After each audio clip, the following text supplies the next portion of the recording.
Esta es nuestra clase de lesiones valvulares.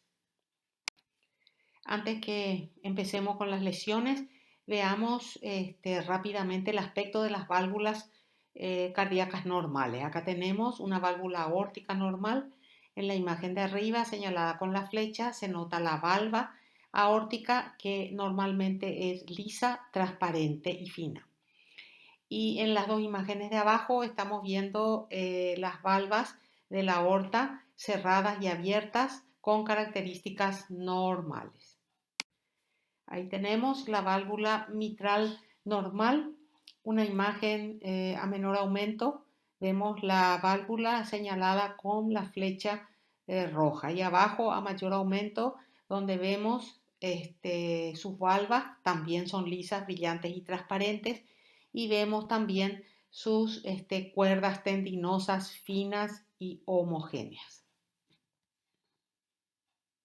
Y acá tenemos la histología de una válvula donde nos está mostrando de arriba a abajo, o sea, de la zona auricular a la zona ventricular de una válvula tricuspidea. Vemos arriba la capa esponjosa o esponjiosa que está constituida por un tejido conectivo laxo con fibras elásticas, todo ello recubierto por endotelio. En el medio tenemos una capa fibrosa de tejido conectivo denso, no modelado, y abajo hacia la zona ventricular, por debajo del endotelio, tenemos un tejido conjuntivo denso con fibras elásticas conformando la capa ventricular de la valva. Y acá estamos viendo perfectamente nuestras capas de la valva, la superior con tejido conectivo laxo con fibras elásticas, la del medio que es el tejido conjuntivo denso no modelado o capa fibrosa y la capa ventricular que tiene un tejido conectivo denso con fibras elásticas. Toda la válvula rodeada de este endotelio. Y ahora vamos a empezar a ver algunas de las lesiones valvulares. En primer lugar, tenemos la calcificación valvular. Dentro de la calcificación valvular tenemos el cuadro de estenosis aórtica calcificada, que puede ser postinflamatoria, puede ser una estenosis calcificada senil, que es lo más frecuente y que se presenta como masas calcificadas en las cúspides, sobre todo en las bases. Los bordes libres no suelen estar afectados y no hay fusión de las comisuras.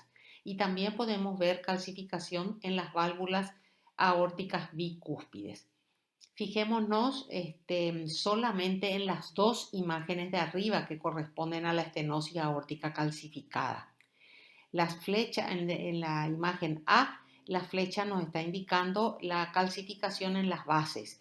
Fíjense que las cúspides no están unidas y no hay nada en las cúspides. La imagen B corresponde a una calcificación de válvula aórtica bicúspide. La flecha negra indica los depósitos de calcio. Esta es una microscopía donde observamos, señalado con la flecha verde, extensa fibrosis y focos de calcificación señalados con la flecha amarilla. También tenemos la calcificación anular de la válvula mitral, que se presenta con nódulos pétreos situados en márgenes de inserción de las valvas. El proceso no suele afectar la función valvular, pero sin embargo puede producir estenosis valvular, arritmia, cuando los depósitos alcanzan el sistema de conducción y también la formación de trombos. Fíjense ustedes en la imagen C y D. Vemos a la válvula mitral con estos nódulos situados en los márgenes. En la imagen D se nota que ese nódulo calcificado se ha extendido incluso a la pared ventricular y eso está señalado con la flecha negra de la derecha. A continuación vamos a ver algunos aspectos de la fiebre reumática y la implicancia de sus lesiones en el corazón. La fiebre reumática es una enfermedad inflamatoria multisistémica de mecanismo inmune. Es secundaria a faringitis por estreptococo beta hemolítico del grupo A. En nuestra imagen de arriba a la derecha estamos viendo una amigdalitis aguda purulenta por estreptococo beta hemolítico del grupo A. En ocasiones puede producirse después de infecciones estreptocóxicas de la piel. Tiene una fase aguda y una fase crónica y su consecuencia más importante son las deformidades valvulares que ocasionan. ¿Qué podemos decir sobre la patogenia de esta enfermedad? Es una reacción de hipersensibilidad y que se presenta después de 2 a 3 semanas de la infección faríngea por estreptococo. En las lesiones no se encuentran estreptococos y hay 3 factores muy importantes en la patogenia. Un huésped susceptible genéticamente, una cepa reumatogénica del estreptococo grupo A y una respuesta inmune anormal del huésped. El cuerpo secreta anticuerpos contra los componentes de este estreptococo y esos anticuerpos tienen reacciones cruzadas con antígenos similares situados en corazón, articulaciones y otros tejidos. Miremos algunos componentes antigénicos de la pared del estreptococo. Por ejemplo, la cápsula de ácido hialurónico que tiene propiedades antifagocíticas y de degradación del tejido conectivo. Después está la proteína MTIR. Son proteínas muy antigénicas, sobre todo la M, que se une a la IgG e IgM impidiendo la fagocitosis. La proteína M, vuelvo a repetir, es altamente antigénica. Luego tenemos la N-acetilglucosamina. Anticuerpos monoclonales que se producen contra la proteína M y la N-acetilglucosamina producen reacciones cruzadas con componentes antigénicos normales de algunos tejidos, como vamos a ver enseguida. Fíjense ustedes, los epítopes de la proteína M comparte homologías estructurales con la miosina, con la tropomiosina, la queratina, la laminina y la vimentina. La N-acetilglucosamina comparte homologías estructurales ¿con qué? Con el tejido valvular cardíaco, con la membrana celular neuronal, produciendo por eso alteración de la liberación de neurotransmisores cuando estas neuronas son afectadas. Después el ácido hialurónico de la cápsula comparte analogías o homologías con el tejido conjuntivo de las articulaciones, por eso en estos pacientes tenemos artritis. Hablemos un poquito de la patogenia desde el comienzo, en un resumencito con este lindo esquema. El macrófago, fíjense arriba a la izquierda de nuestro esquema, el macrófago que captó al estreptococo presenta sus antígenos al TCR de los linfocitos TCD4. El linfocito TCD4 empieza a secretar citocina y estimula las células B para que secreten anticuerpos antiestreptocóxicos. Y además estimula a la secreción de ella y de otras células TCD4 de factor de necrosis tumoral alfa, interferón gamma, interleuquina 10, interleuquina 4. Estos anticuerpos antiestreptocóxicos secretados por las células B se van y tienen una reacción cruzada con los antígenos del miocardio. Estamos viendo nuestro esquema del medio hacia la izquierda. Además, ¿qué es lo que pasa? Esa injuria del endotelio hace que, por los anticuerpos, lleva a un aumento de la BCAN1. Se activa el complemento y se recluta neutrófilos y mononucleares. La BCAN1 endotelial interactúa con la BLA4 de los linfocitos activados. ¿Y qué pasa con esos linfocitos activados? Atraviesan el endotelio, o sea, ocurre una transmigración de los linfocitos TCD4 y TCD8 al tejido subendotelial. En el tejido subendotelial, estos linfocitos siguen secretando interferón gamma, factor de necrosis tumoral alfa, interleuquina 10, ¿verdad? Y esto hace que haya una activación macrofágica por las citocinas linfocíticas y entonces se produce la formación de granulomas. Vamos a ver algunos aspectos de la fiebre reumática aguda. Existen algunos criterios clínicos para el diagnóstico de la fiebre reumática. Se llaman criterios de Jones. Probablemente ustedes ya lo conocen, pero hacemos un pantallazo general. Fíjense que hay criterios mayores como la poliartritis, la carditis, la corea de Sydenham, el eritema marginado y los nódulos subcutáneos. Y los criterios menores son la fiebre, la artralgia, la eritrosedimentación elevada, la proteína C reactiva positiva, el cultivo faríngeo positivo, la asto elevada y la prolongación del intervalo PR. ¿Cómo se hace el diagnóstico? Primero, con la prueba de la infección, que el paciente tuvo una infección previa con estreptococos del grupo A. Y a eso se le tiene que sumar la presencia de 2 criterios mayores de Jones o un criterio mayor y 2 menores de Jones. La lesión del tejido cardíaco es provocada por la combinación de reacciones mediadas por anticuerpos y linfocitos T, como estuvimos viendo. Y hay una afectación ¿de qué? De epicardio, miocardio y endocardio, lo que se llama una pancarditis reumática. Una pericarditis fibrinosa con abundante cantidad de fibrina, se llama también pericarditis en pan y mantequilla. Una típica miocarditis, una endocarditis que afecta principalmente las valvas y las cuerdas tendinosas del lado izquierdo del corazón, o sea, la mitral y la aorta. Y también hay afectación de la aurícula izquierda donde observamos unas lesiones que se llaman placas de McCallum. La miocarditis reumática se caracteriza por la presencia de los llamados nódulos de Aschoff. No se olviden, el nódulo de Aschoff solo se ve en la fiebre reumática aguda. ¿Dónde están estos nódulos? En el intersticio, cerca de los vasos sanguíneos, pueden hallarse en el endocardio, pero muy rara vez lo vamos a ver en el pericardio.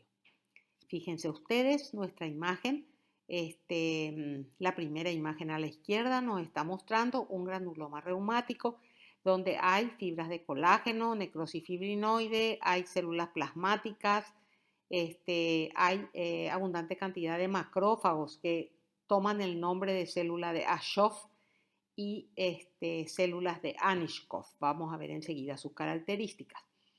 A la derecha de esta imagen tenemos un granuloma reumático donde se ve la necrosis fibrinoide en el medio y los macrófagos alrededor que están señalados por las flechas negras. Y la imagen de la derecha me muestra un intersticio del corazón donde hay un vaso sanguíneo y alrededor del vaso sanguíneo se ven 2 cuerpos de Aschoff o nódulos de Aschoff. Ambos están señalados por las flechas amarillas. ¿Cómo se forma y evoluciona un cuerpo de Aschoff? Tiene 3 estadios. El primer estadio o estadio 1 se observa un edema del tejido conjuntivo, un aumento de mucopolisacáridos y fragmentación y desintegración de fibras colágenas con necrosis fibrinoide. Después tenemos un estadio 2, donde a todo lo anteriormente citado se le suma la infiltración por linfocitos T, células plasmáticas y células macrofágicas de Anischkoff y de Aschoff. Y el estadio 3 es el estadio tardío, donde encontramos fibrosis e hialinización. Fíjense ustedes en estas imágenes arriba a la izquierda, tenemos señalizado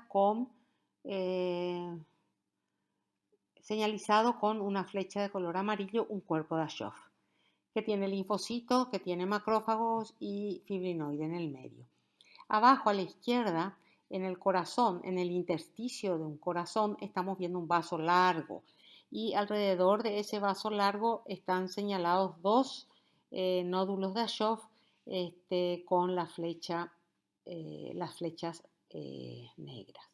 A la derecha tenemos mayor aumento, donde nos muestra un nódulo de Aschoff. Fíjense ustedes, acá no vemos bien la necrosis fibrinoide, pero ¿qué vemos? Vemos fíjense, esa célula que está señalada con la flecha amarilla es una célula de Aschoff multinucleada. Las células que están señaladas con la flecha verde son células de Aschoff uninucleadas, o sea, son macrófagos transformados, ¿verdad?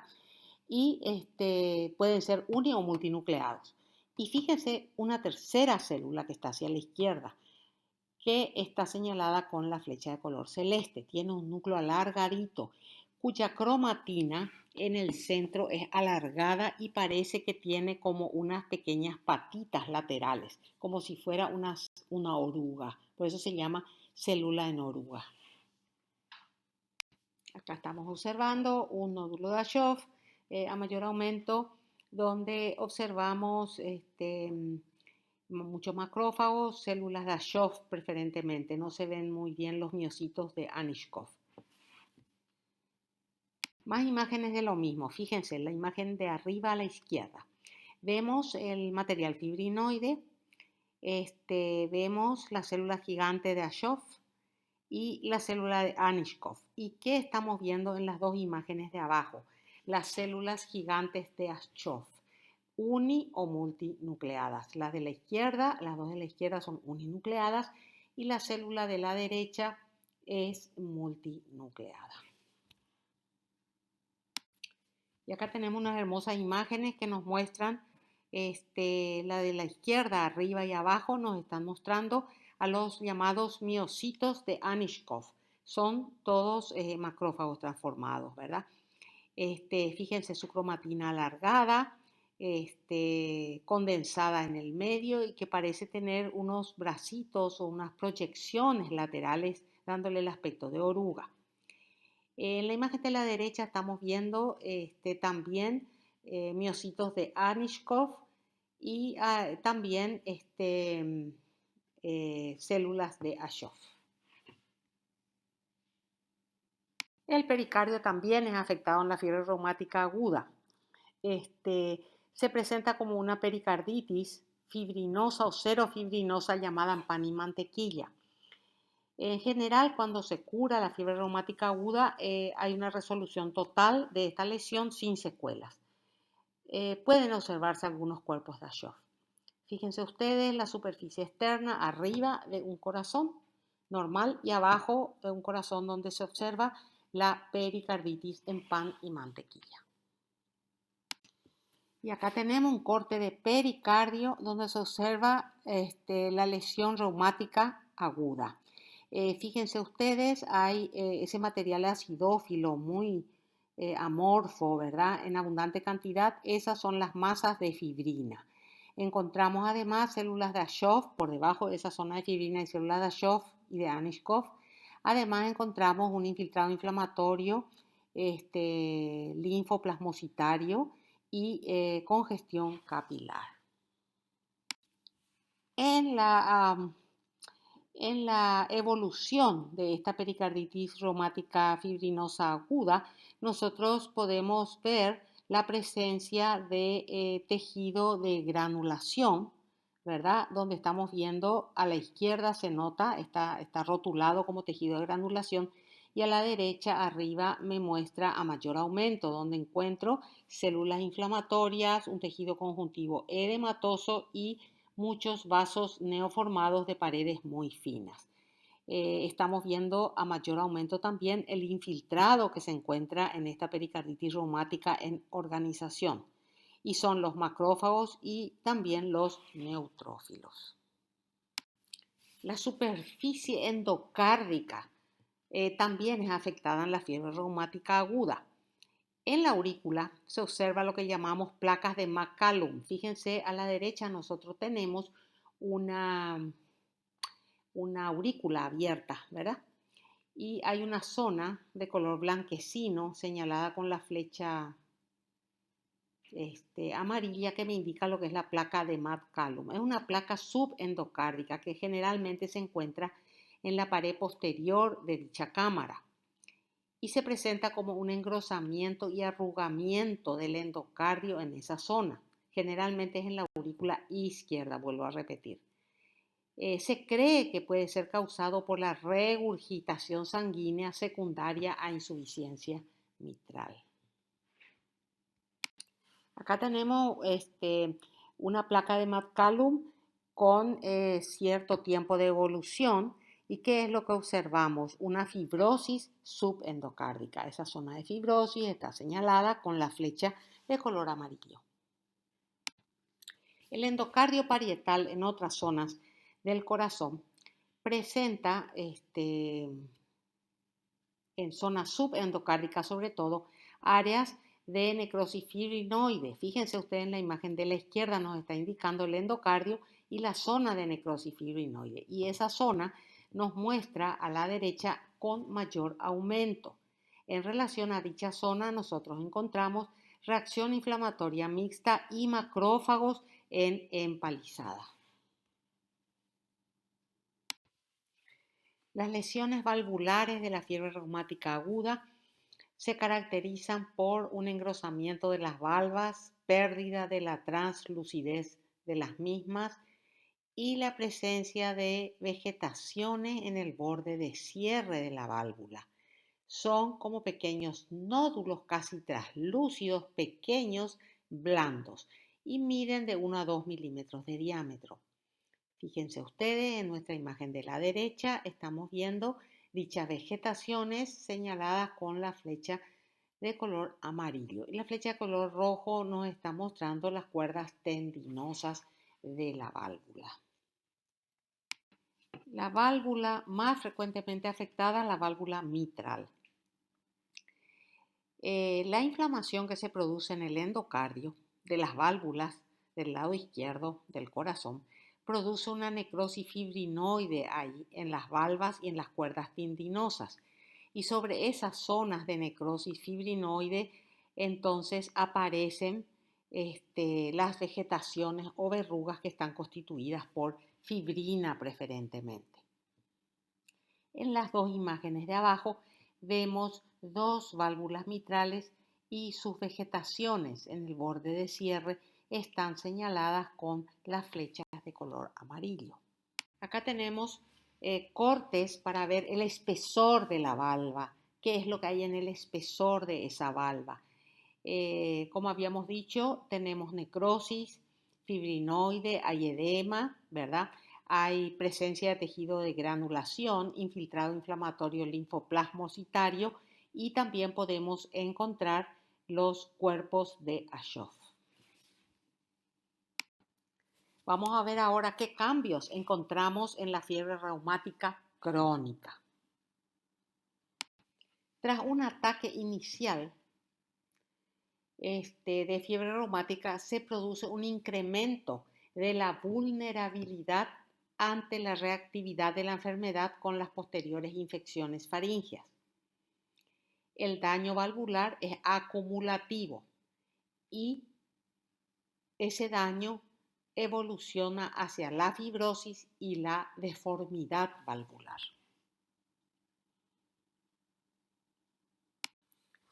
¿Cuáles son los cambios macroscópicos que observamos en las válvulas de la fiebre reumática crónica? Encontramos un engrosamiento fibroso de las valvas, fusión de las comisuras, engrosamiento, fusión y acortamiento de las cuerdas tendinosas, y las válvulas afectadas son en orden de frecuencia la mitral, la aórtica y muy rara vez la tricúspide y pulmonar. En las dos imágenes de abajo podemos ver válvulas mitrales con lesión reumática crónica. Podemos ver el marcado engrosamiento de las valvas. No se pueden individualizar las valvas porque hay fusión de las comisuras y vemos que las cuerdas tendinosas están muy gruesas y también están acortadas. Acá tenemos a la izquierda y señalada con la flecha roja una válvula mitral afectada por la fiebre reumática crónica, donde encontramos el engrosamiento de las valvas, la fusión de las comisuras. Miren lo que son las cuerdas tendinosas, sumamente engrosadas y fusionadas. Esta imagen es interesante compararla con la válvula mitral normal que vemos en la imagen de la derecha. Las válvulas, por la reacción inflamatoria crónica, la fibrosis intensa, van estrechando el orificio y se produce estenosis aórtica y mitral. Se produce lo que llamamos la estenosis en boca de pez o en ojal. Esta estenosis en boca de pez se observa perfectamente en la imagen de la izquierda abajo con una estenosis de la válvula mitral. Si realizamos cortes de estas válvulas, ¿qué vamos a encontrar? Fibrosis, neovascularización, calcificación, pero nunca cuerpos de Aschoff. Fíjense esta imagen que tenemos a la derecha de una válvula donde encontramos marcada fibrosis con hialinización y focos de calcificación. Y ahora vamos a entrar al grupo de lesiones valvulares conocidas como endocarditis. Vamos a ver primero la endocarditis bacteriana. ¿Qué es la endocarditis bacteriana? Es una enfermedad en la que el endotelio cardíaco es invadido por microorganismos infecciosos, como bacterias, hongos, virus. Y su lesión típica es la presencia de las llamadas vegetaciones. Fíjense ustedes, en la imagen de la derecha vemos una válvula que en su valva tiene unas masas amarillo rojizas grandes. Esas son las vegetaciones. ¿Cuáles son los factores de riesgo para que esto se produzca? En primer lugar, la siembra de microbios en la sangre. Después, una enfermedad valvular subyacente. Válvulas protésicas. Drogas de uso endovenoso. Infecciones nosocomiales. Una historia previa de endocarditis infecciosa. Infección por VIH y malformaciones valvulares congénitas. Fíjense este esquemita que tenemos a la derecha, donde con el número 1 se marca una valva de la aorta, donde todas las capas están normales. Con el número 2 se marca una lesión endotelial, como por ejemplo una disrupción del mismo. Sobre esa disrupción epitelial se depositan plaquetas y fibrinas y se produce una lesión trombótica no bacteriana. Y luego, sobre eso, se superpone la adhesión bacterial, la invasión y colonización por bacterias para el desarrollo de una endocarditis bacteriana completa. ¿Cómo clasificamos la endocarditis bacteriana? En primer lugar, la endocarditis de válvula nativa, o sea, de la válvula propia de ese individuo. Tenemos la endocarditis adquirida en la comunidad, que es producida por el Streptococcus viridans más frecuentemente. Las endocarditis nosocomiales, que son producidas por enterococos, estafilococos, bacillus gram negativo. Después tenemos las endocarditis de las personas que son adictos a drogas intravenosas. En estos casos, la endocarditis generalmente es por estafilococo.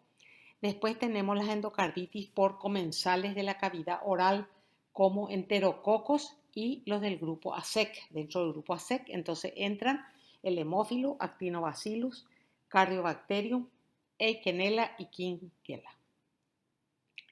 Después tenemos la endocarditis protésica, que es una endocarditis que asienta sobre válvulas artificiales, ¿verdad?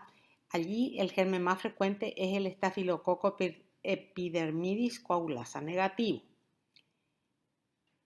Hay una clasificación anatomopatológica que clasifica la endocarditis como endocarditis aguda, la que asienta sobre válvulas previamente sanas, y endocarditis subagudas, la que afecta a válvulas previamente afectadas. Las características macroscópicas de la endocarditis son la presencia de vegetaciones grandes, friables, potencialmente muy destructivas, sobre todo en las endocarditis agudas. Pueden ser únicas o múltiples. Las válvulas más afectadas son la aorta y la mitral, y puede afectarse al mismo tiempo más de una válvula. Fíjense ustedes en la imagen de abajo, vemos una arteria, la arteria aorta, sí, y la válvula aórtica. En la válvula aórtica, en las valvas, la flecha amarilla me está señalando las vegetaciones voluminosas, grandes, que estuvimos describiendo. Acá tenemos corazón abierto desde el ventrículo izquierdo, donde nos muestra la válvula aórtica. La flecha en la válvula aórtica me está mostrando enormes masas de color gris rojizo con necrosis. Estas masas suelen ser muy friables y suelen invadir y destruir enormemente las valvas. Acá tenemos otra imagen a mayor aumento de una válvula mitral. Acá en la flecha está abierta la válvula mitral, está cortada, digamos, y las flechas amarillas nos están mostrando enormes vegetaciones carnosas de color amarillo rojizo, correspondiente a una endocarditis bacteriana aguda. ¿Por qué digo que es aguda esta endocarditis? Porque la válvula en general parece normal. No hay acortamiento de las cuerdas tendinosas, no hay adherencia de las valvas, las comisuras de las valvas se ven libres, etcétera, etcétera. ¿Y qué tenemos acá? Otra endocarditis bacteriana. Acá tenemos la válvula aórtica de vuelta y fíjense las masas enormes de color blanco amarillento, hemorrágicas con áreas de necrosis que horadan y destruyen los elementos valvulares. Estamos viendo a mayor aumento, con mayor acercamiento, una válvula aórtica. Fíjense ustedes, hay dos flechas, una negra y una roja, que en la valva aórtica me están señalando una enorme masa vegetante beige amarillenta con áreas hemorrágicas y necróticas que está destruyendo esa valva de la válvula.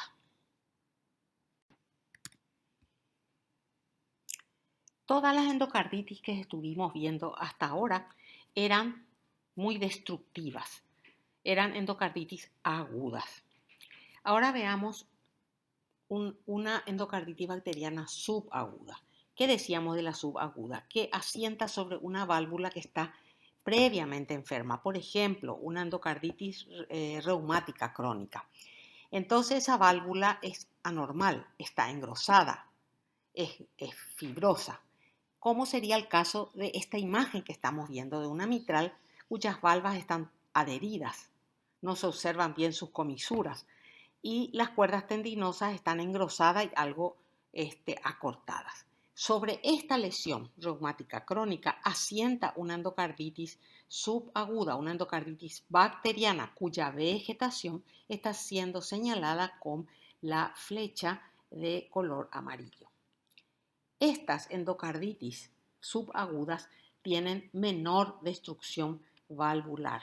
¿Por qué? Porque la válvula ya no es fina, lisa, transparente. Son válvulas gruesas con mucho tejido conjuntivo, el cual es mucho más difícil de destruir. Acá tenemos algunas imágenes de válvulas con lesión de endocarditis bacteriana. Dos de ellas a menor aumento donde las flechas amarillas me están mostrando las colonias bacterianas de aspecto basófilo. Otras dos se observan válvulas con mayor aumento y la de la izquierda abajo muestra el espesor de la válvula con necrosis fibrinoide, con denso infiltrado inflamatorio mixto, y a la derecha arriba otra válvula donde la flecha verde también muestra la lesión en el estroma valvular y la flecha amarilla me está mostrando la superficie valvular con fibrina y colonias bacterianas. Acá tenemos otras imágenes de microscopía. A menor aumento la de arriba, marcada con la letra A, se muestra una válvula y encima de ella se ve la vegetación que está marcada con la flecha verde. En la imagen de abajo a la izquierda estamos viendo un mayor aumento de la vegetación y del estroma de la válvula donde se observa necrosis, denso infiltrado inflamatorio, preferentemente polimorfo nuclear y colonias bacterianas. A la derecha se observan los estafilococos productores de esta endocarditis en particular. Algunas palabras sobre la clínica de la endocarditis bacteriana, algunos signos que se suelen presentar. Vamos a repasar un poco algunos criterios diagnósticos de la endocarditis infecciosa. Hay algunos criterios patológicos como la presencia de microorganismos identificados por cultivo o estudio histológico en una vegetación, un émbolo originado en esa vegetación o un absceso intracardíaco. O también la confirmación histológica de endocarditis activa en vegetaciones o abscesos intracardíacos. Después están los criterios clínicos mayores. Por ejemplo, los hemocultivos positivos de un organismo característico o persistentemente positivos de un organismo inusual. Identificación ecográfica de una masa o abscesos relacionados con una válvula o implante o separación parcial de una válvula artificial. E insuficiencia valvular de nuevo desarrollo. Y los criterios menores son lesión cardíaca, predisponente o consumo de drogas por vía endovenosa, fiebre, lesiones vasculares como petequias arteriales, hemorragias subungueales, lineales o no, émbolos, infartos sépticos, aneurisma micótico, hemorragia intracraneal, lesiones de Janeway. Fenómenos inmunológicos como glomerulonefritis, nódulos de Osler, manchas de Roth, factor reumatoide. Evidencia microbiológica, por ejemplo, de un cultivo positivo de un organismo inusual y hallazgos ecocardiográficos compatibles con endocarditis, aunque no diagnósticos, como el empeoramiento o alteración de un soplo preexistente. Veamos algunas de estas manifestaciones. Por ejemplo, los nódulos de Osler. Fíjense en la imagen, está señalada con la flecha blanca, un nódulo subcutáneo que suele ser de color rojo violáceo y es doloroso. Si el paciente tiene una endocarditis bacteriana aguda, esta es una manifestación embólica. Y si el paciente tiene una endocarditis bacteriana subaguda, es por deposición de complejos inmunes y arteritis de los pequeños vasos de la submucosa. Las manchas de Roth son hemorragias retinianas. Acá tenemos, por ejemplo, la imagen de un fondo de ojo donde la flecha blanca me está mostrando un foco bastante grande de hemorragia retiniana. Las manchas de Janeway, ¿qué son? Son lesiones maculares que se aclaran cuando hay vitropresión. No son dolorosas y se ubican en las palmas y en las plantas. Son pequeñas hemorragias ligeramente nodulares y se deben a episodios embólicos sépticos.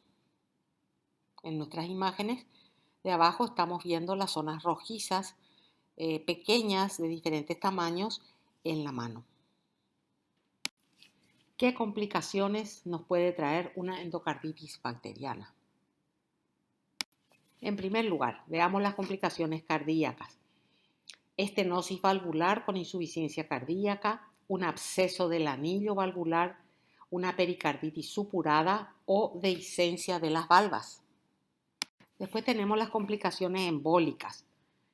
Infarto o absceso cerebral, meningitis, infarto de miocardio, infarto esplénico, infarto pulmonar, neumonía.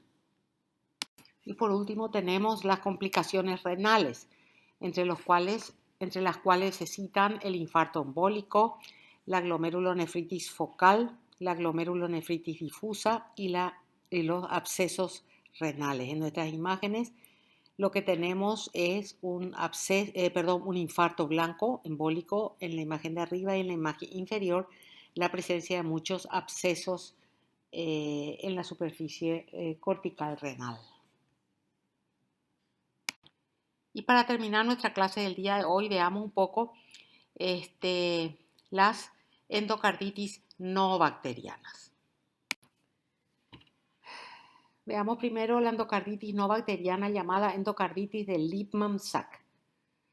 Es una valvulitis que afecta a las válvulas auriculoventriculares, pero con preferencia a la mitral, y que se presenta con vegetaciones estériles pequeñas de 1 a 4 milímetros que se localizan en el endocardio valvular, bajo la superficie de las válvulas auriculoventriculares, en las cuerdas tendinosas o también en el endocardio mural de las aurículas o de los ventrículos. Esta es una lesión que se observa en pacientes con lupus y es producida por depósitos de inmunocomplejos en dichas localizaciones.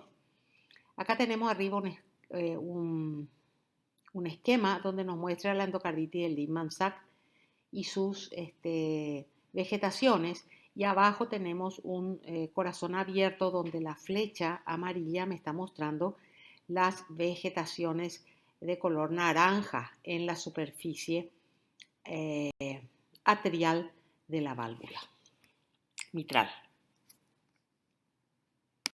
Acá tenemos una imagen macroscópica que nos muestra todo el lado izquierdo del corazón. La flecha amarilla me está mostrando una válvula mitral con una lesión mucho más avanzada que la que vimos en la diapositiva anterior. Acá vemos una válvula que está disminuida en su circunferencia, está muy engrosada, con superficies rugosas y cuerdas tendinosas también engrosadas y acortadas. Como consecuencia de esta estenosis mitral, nosotros tenemos lo que marca la flecha roja, que es una gran dilatación de la aurícula izquierda. Y acá tenemos la microscopía de una endocarditis de Lippmann-Sachs, donde encontramos verrugas que tienen material fibrinoide eosinofílico, con restos celulares y residuos nucleares. Estas verrugas se asocian a una valvulitis intensa. En la válvula encontramos focos de necrosis fibrinoide, edema y reacción inflamatoria linfomonocítica. La valvulitis refleja la activación del complemento y el reclutamiento de células portadoras de receptores Fc. Toda esta lesión valvular puede llevar a la fibrosis con deformidad y estenosis de la misma. Luego, para terminar nuestra clase, tenemos la otra endocarditis no bacteriana, que es la endocarditis trombótica no bacteriana. Es una endocarditis que se ve en pacientes que tienen cáncer. Se llama también endocarditis marántica o marasmática. Se asocia a cánceres de tipo mucinoso, porque muchas veces estos adenocarcinomas mucinosos secretan factores de la coagulación, entonces hay una hipercoagulabilidad de la sangre. Se observan pequeñas vegetaciones en las líneas de cierre, como me está mostrando la flecha roja en nuestra imagen de la derecha. Estas pequeñas vegetaciones pueden romperse y pueden embolizar. Acá tenemos arriba a la izquierda tenemos una imagen de un corazón abierto donde se ve la válvula con una pequeña lesión vegetante rojiza. Fíjense ustedes que la válvula en general no tiene alteraciones. Si nosotros hacemos cortes de la válvula, del estroma mismo de la válvula en endocarditis trombótica no bacteriana, no vamos a encontrar lesión importante. Y a la microscopía, ¿qué vamos a encontrar? Que esas vegetaciones están compuestas por masas de fibrina y plaquetas que no son destructivas para las valvas. Esa masa está señalada en la imagen de abajo a la derecha con la flecha amarilla. Y acá tenemos una microscopía que nos muestra abajo la valva de la válvula, ¿verdad? Que prácticamente no tiene nada.